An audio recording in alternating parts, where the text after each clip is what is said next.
manger, le moi te petit. Ite ni yon bite, moi te katan, mon kadi, on est pour aller, car pas va ou marcher. Mais ça moi quand ouais jour des jours, c'est pas comme ça hier. Mon kakoui. Just before we cross over to the news, just want to remind you to please give the good folks at Caribbean Alliance a call. If you've not given them a call, please give them a call immediately. And of course, the good folks at La Falaise, just before we cross over to the news. La Falaise Medical Laboratory, my preferred choice for professional and confidential medical laboratory services. La Falaise provides results for all medical tests. If it can't be done there, they will facilitate it through their international partners. Their main office in Roseau is open from 7:30 a.m. to 7 p.m. Mondays to Fridays and 8 a.m. to 1 p.m. on Saturdays. Home visits and emergency services are also available. Call 448-0100, WhatsApp 276-5213 or visit any of their other locations. Picard in Portsmouth, Mondays to Fridays, 8 a.m. to 11 a.m. Marigot, Mondays and Wednesdays, 8 a.m. to 9:30 a.m. Or Grand Bay, every first and third Thursday, 8 a.m. to 9:30 a.m. La Falaise Medical Laboratory, my choice, your choice, our choice.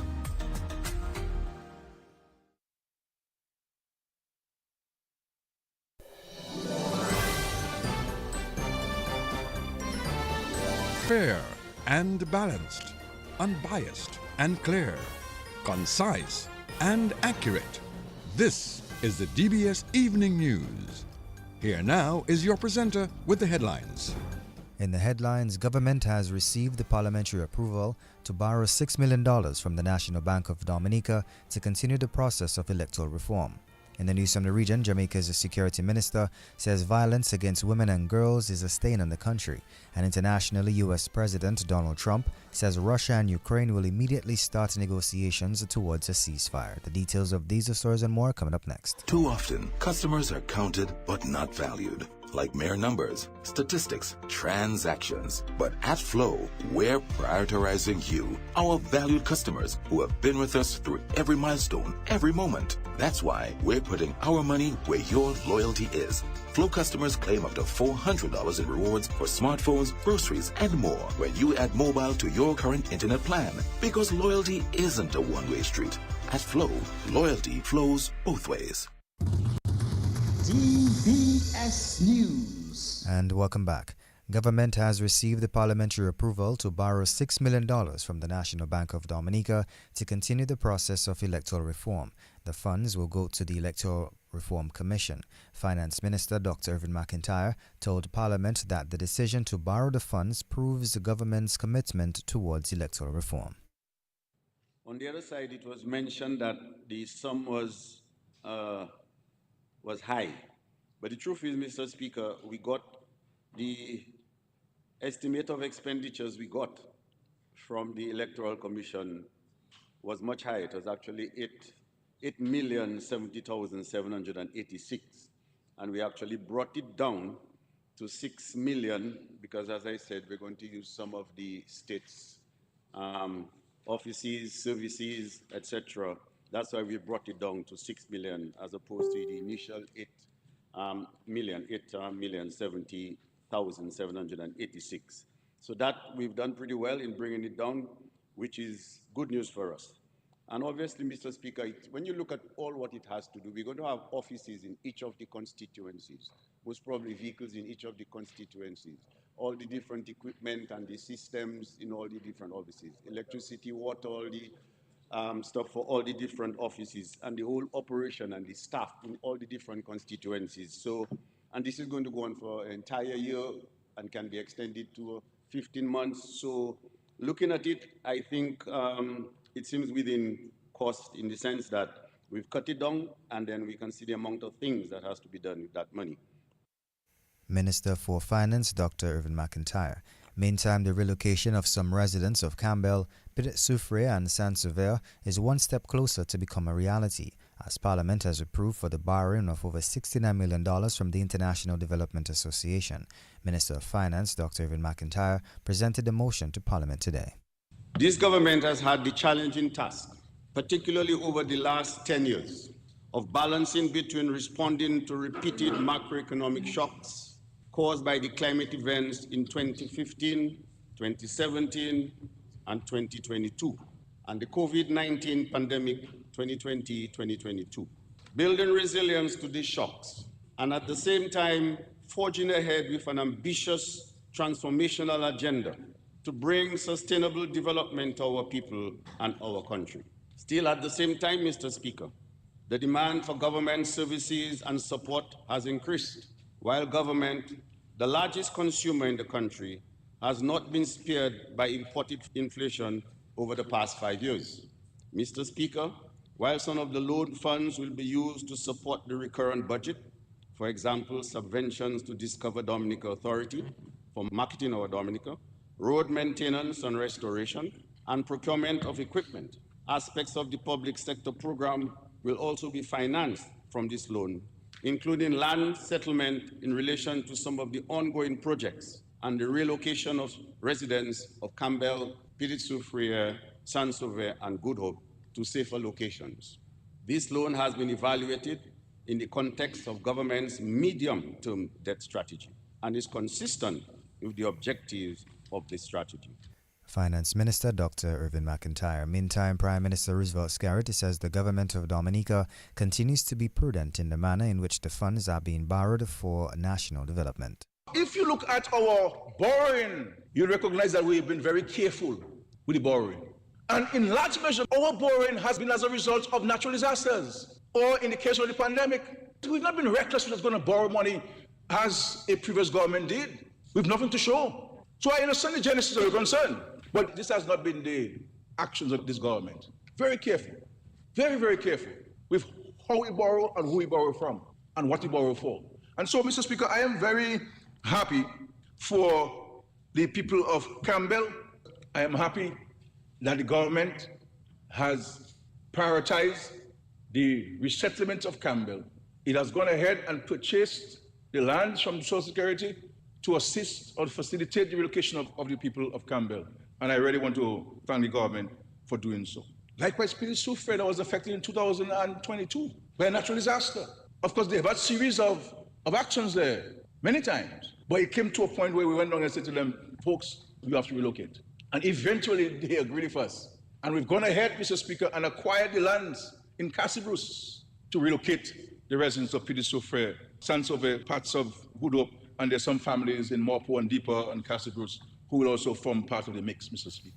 Prime Minister Roosevelt Scarrett. Minister for Housing Melissa Poppin-Scarrett, in support, says the resolution in Parliament today has been identified to relocate the residents of Campbell.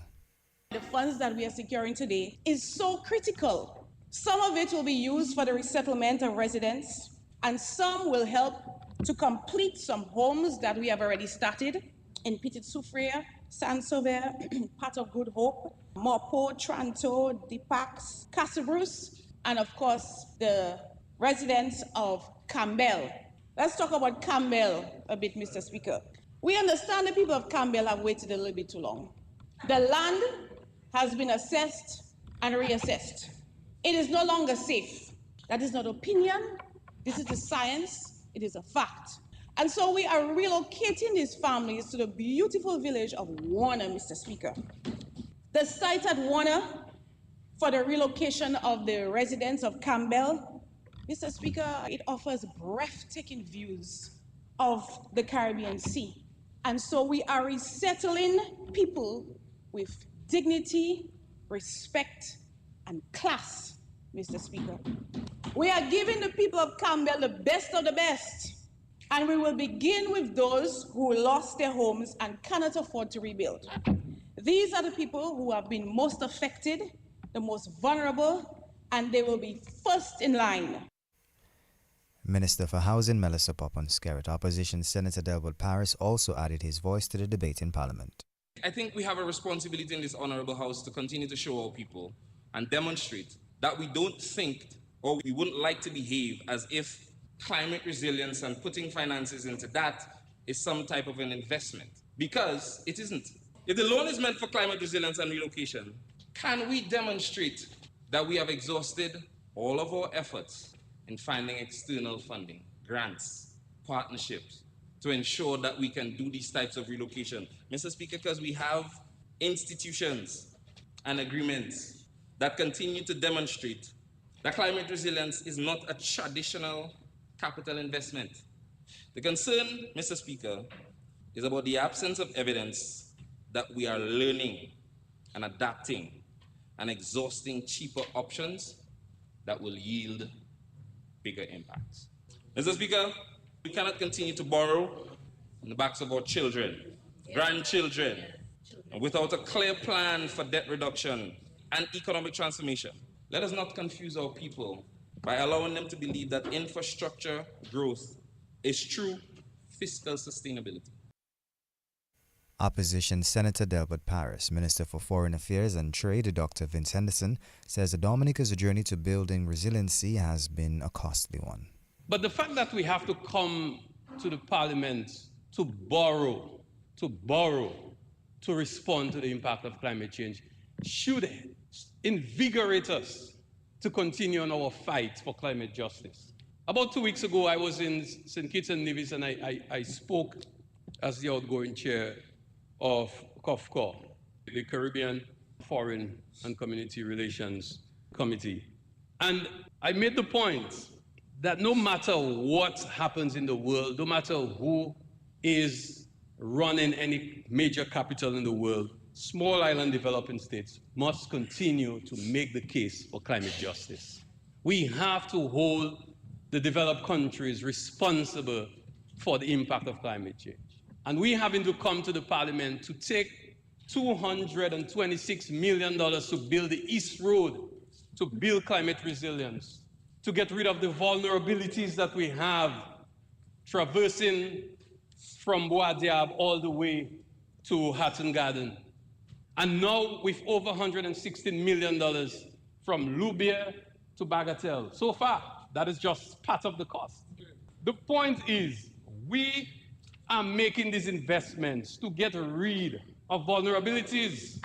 But over the years, successive disasters have forced us to increase our indebtedness, and our pursuit to climate resilience has been a very expensive undertaking. But one thing, rest assured, the next event will be better positioned. Minister for Foreign Affairs and Trade, Dr. Vince Henderson, opposition senator and member of Parliament for the Margaret constituency, Anthony Charles, supported the loan in Parliament today. This loan, World Bank say we qualify. So if World Bank, one of the most credible institutions, said we qualified, why not take the loan? Not because I'm in the opposition and I support something that is good to move the country. They will say they take me. I don't know take me where, but I want to take the country to a next level, to work with the government to move this country a way forward. It's simple. We have bills to pay. IDA giving us loan, we qualify, we take it to pay our bills. Some people will say, why road maintenance? Why this? Why a next loan? Why everything? But why not? Why not a next loan to move the country to a next level? It's not about party. Labour Party that there. I don't represent no party. You know. I represent the people.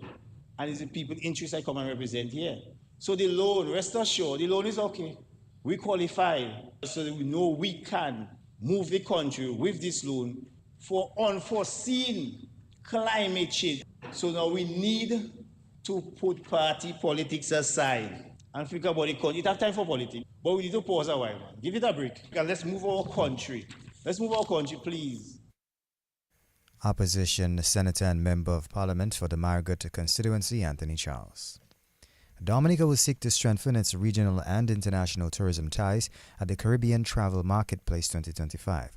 The premier regional event is taking place in Antigua and Barbuda from May 18th to the 22nd, 2025. It is organized by the Caribbean Hotel and Tourism Association and brings together tourism suppliers, buyers, and industry leaders to foster business partnerships and promote Caribbean destinations. Discover Dominica Authority will participate in the 43rd Caribbean Travel Marketplace in Antigua and Barbuda from May 18th to 22nd.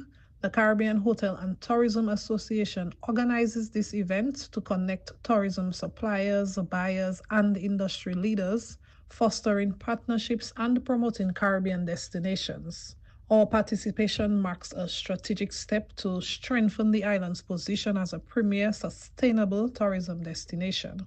Our team is quite eager to engage with regional and international partners to showcase Dominica's unique natural beauty, authentic experiences, and the commitment to responsible tourism that benefits both visitors and local communities. Chief Executive Officer of Discover Dominica Authority and Director of Tourism, Marva Williams, taking us to the end of this evening's National Focus. Up next is news from the region and international.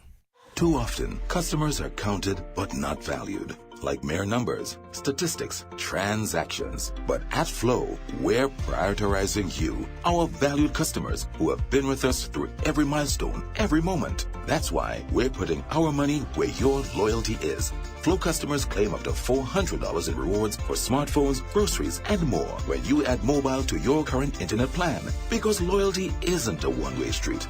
At Flow, loyalty flows both ways. DBS News. And welcome back. Now, news from the region. Jamaica's National Security Minister, Dr. Horace Chang, says the recent acts of violence committed against women and girls will remain as a stain on Jamaica's national character, even as he promised that such acts will not be tolerated and will be met with the full force of the law. Chang, who is also the Deputy Prime Minister, said in a statement that the violent incidents are deeply troubling and that they are not only criminal violations but moral ones. He said that the incidents have also caused national outrage, inflicted deep pain on families and communities, and have shaken the moral conscience of society. Internationally, U.S. President Donald Trump has announced that after 2 hours on call with Russian President Vladimir Putin, that Russia and Ukraine will immediately start negotiations towards a ceasefire and, more importantly, to end the war. The U.S. President added that the conditions for that will be negotiated between the two parties. Trump stated he informed various country leaders about the contents of the call, including the Ukrainian president, the president of the European Commission, the French president, and the Italian prime minister, amongst others. Trump also stated that the Vatican, as represented by the Pope, has stated that it would be very interested in hosting these negotiations. Today's call with Putin marks the third known time that the two leaders have spoken by phone since Trump was inaugurated in January. This brings us to the end of this evening's news. Up next is Sports with Gavin Richards. Covering the nation and beyond, DBS Sports Report.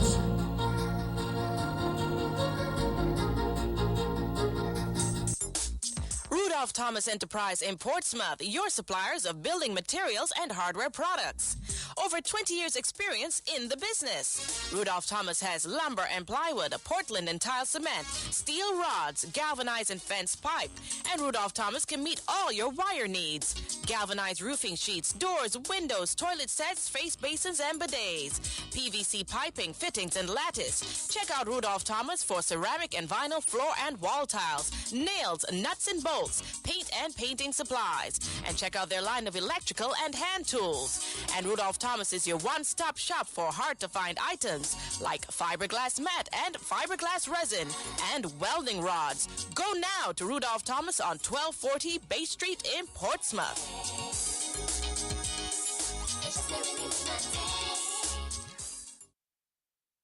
Well, good evening. I'm Gavin Richards with the DBS Evening Sports Report. Let's bowl off with cricket news as the newly appointed West Indies Test captain, Ruston Chase, says it's an honor to be handed the reins of West Indies Test captain. Well, Chase was appointed the West Indies Test captain last Friday. Speaking in his first engagement with the media this afternoon, Chase says he's ready for the challenges. Obviously, it's a privilege and an honor to be taking up this new role as the West Indies captain. It's a very prestigious job. You know how many greats have took up this role and mantle before and paved the way for guys like me to continue this journey. I think it's something that I never really thought about being a young man coming into West Indies cricket. I always just wanted to play cricket for the West Indies and do well. But after Darren called me and asked me about taking up the role, if I would be interested, it was a bit shocking at first, seeing that I was, out of the test arena for a couple of years. But I told him it's something that I would think about, and I sat down and I thought about it for about a week. I had conversation with my dad as well, who's really been the driving force of my cricketing career, and he told me that it's not an easy job, but he know that I usually handle pressure very well. And throughout my cricketing career, I had some hard challenges before me, and I've always dealt with them well. So he think that I would be suitable for the job. So after that week, I got back to Darren and told him, yes, I'll be interested. And that's the newly appointed West Indies Test captain, Roston Chase. Meantime, West Indies head coach Darren Sammy says Chase is well suited for the vision he has for the team. And just looking at, the direction that we want to go in Test cricket, the things that we want to achieve, and how we going to go about doing it. The vision, I have for the team, the vision that, the director sees for the team as well, and the personnel and the roles that will be required for us to achieve it. So that process brought us to the man right here, Roston. And just being with Roston over the last 4 years, whether in all capacity, whether it be T20s, from at the St. Lucia Kings, or also, just him back in the West Indies team, the leadership that is shown, in the dressing room and on the field, the attention to details, at the end of the process, it showed why, he's been vice captain to a few of our teams at different periods. So I'm quite happy with what the process gave us. And I know, as challenging as the road is ahead, I know I have a soldier who, is calm under pressure, who's, also tactically sound.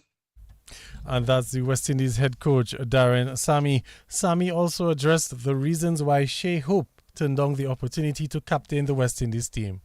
Obviously, she has been, one of the leaders for us. But you have to understand, the mental challenges that comes with captaining the West Indies team. And, I respected the conversation that we had. I respected the way he felt about leadership, and she will continue to be a leader. Just like I challenge, all my guys. Not everybody could be captain, but everybody could be leaders in their own way. And hopefully we could start building a team with genuine leaders. And that's West Indies head coach Darren Sammy. In some more cricket news this evening, Alec Athanaze has been named captain of the West Indies A-team for a series of 50-over matches against the South African A-team in St. Lucia starting on Wednesday. Athanaze and fast bowler Gillan Tyson are the two Dominicans on the 50-over squad for the series. The 50-over squad reads Alec Athanaze as captain, Kadeem Aline, Kevlon Anderson, Jediah Blades, Daryl Cyrus, Jade Gooley, Javel Glenn, Makinyo Minley, Shakir Paris, Carrie Pierre, Kimal Savary, O'Shane Thomas, Gillan Tyson, and Kevin Wickham. Meantime, Jomel Warrican and Tevin Imlach will take turns captaining the West Indies A-team for 2 4-day matches against South Africa. The team, of course, also includes Kavem Hodge, Alec Athanaze, and Gillan Tyson. They will all feature in the first 4-day match. That team reads Tevin Imlach as the captain, Ronaldo Ali Mohammed, Kevlon Anderson, Alec Athanaze, John Campbell, Kavem Hodge, Micaiah Louis, Johan Lane, Carrie Pierre, Kimal Savary, O.J. Shields, O'Shane Thomas, and Gillan Tyson. The second squad, which will be captained by Jomel Warrican, also includes Craig Brathwaite, Kevlon Anderson, Joel Andrew, Alec Athanaze, John Campbell, Justin Graves, Tevin Imlach, Shamar Joseph, Johan Lane, Kimal Savary, O.J. Shields, and Gillan Tyson. Meantime, CWI Director of Cricket Miles Bascom says the A-team will help expose more players to top-level cricket and will also give them a good look ahead of the Australian series. The 4-day component of that series will be used both for exposing some players who have performed well over the course of the championship, but more so for fine-tuning, getting some guys who would be in contention for the test series, you know, seeing them in some competitive cricket. As you know, our West Indies championship finished around mid-April. So many of them have not had, you know, highly competitive cricket since then. So we are trying to strike that balance between, you know, giving some guys opportunities who have performed well during the championship, as well as ensuring that, you know, the persons in consideration for the test team, you know, get some good, high quality competition ahead of what could potentially be a very intense series against Australia. And that's CWI Director of Cricket Miles Bascom. Let's take a break from cricket and move to netball news as there were wins for the Castlebrew Secondary School and the Goodwill Secondary School as the Sports Division Secondary Schools Under 40 Netball Tournament continued this afternoon at Windsor Park. In the first encounter, Castlebrew Secondary School, they got past the Isaiah Thomas Secondary School 12-3. We had Leanne Augustine making 8 out of 15 attempts and Kiara Shillingford 4 from 8 for the Castlebrew Secondary School, while Malia Felix got 2 for 5 from the ITSS. In the other game, Goodwill Secondary School won easily over the Wesley High School, winning that game 34-2. Shooting for the Goodwill Secondary School, we had Uriel Lura, who made 11 out of 18 attempts, and Christia Pear, who made 23 out of 33 attempts. In some domino news, well, 80 boys registered another win to wrap up last weekend's action in the Macpherson Stout Big W National Domino League. League coordinator Lester Guy has a roundup of the weekend matches. 80 boys got the better of Eclipse, which gave a very good account of themselves, 2-5-1-0 to 2,237. While Golden Arms defeated Bevel's Knight 2,509 to 2,296. Matrix did very well after they defeated Inca Spore 2,506 to 1,653, while Twilight Brutal Force defeated Oyo Stars from Newtown 2,503 to 2,123. And Sunday, Bevel's Knight won over Eclipse 2,508 to 2,362, while Oyo Stars lost to Matrix 2,259 to Matrix 2,535, while Illy Boys got the better of Brutal Force 2,511 to 2,201. Harmony New Block won over New Westbridge by 900 points, 2,507 to 1,557. And that's league coordinator, or that should be league PRO, Lester Guy. Well, No Name edged out her skills, while Element Agency's Storm maintained their unbeaten run with 2 wins on the weekend. There were also wins for Harmony New Block, CO King Blasters, and New Westbridge. One Case, Brigady Stars, and C Plus Denver also picked up wins on the weekend. Let's go back to cricket news as the Windward Islands Volcanoes wicketkeeper Gian Benjamin registered a defiant century to deny the Grand Bay Credit Union Colts full points in their matchup with the Kalinago Blasters as the NCCU Dominica Cricket Association Premier League continued at the Botanic Gardens on the weekend. Colts batted first. They declared at 306 for 8. Courtney Ansem got 78, Lex McGlaw 45. We had Osinio Fountain and Darren Tussell getting 2 wickets each for the Blasters. The Blasters in their turn at the crease bowled out for 110 with Jerry O'Geese top scoring at 46. Courtney Ansem, he picked up 5 for 33 and Shamoy Williams 3 for 26 for the Grand Bay team. Well, batting again, the Blasters reached 197 for 6 at stumps, but that innings was powered by Gian Benjamin, who cracked 109, and Lex McGlaw, he took 2 for 27 for the Grand Bay Credit Union Colts. So the final scores in that game is Grand Bay 306 for 8 declared, and the Blasters 110 and 197 for 6. Granby took the match on first innings points.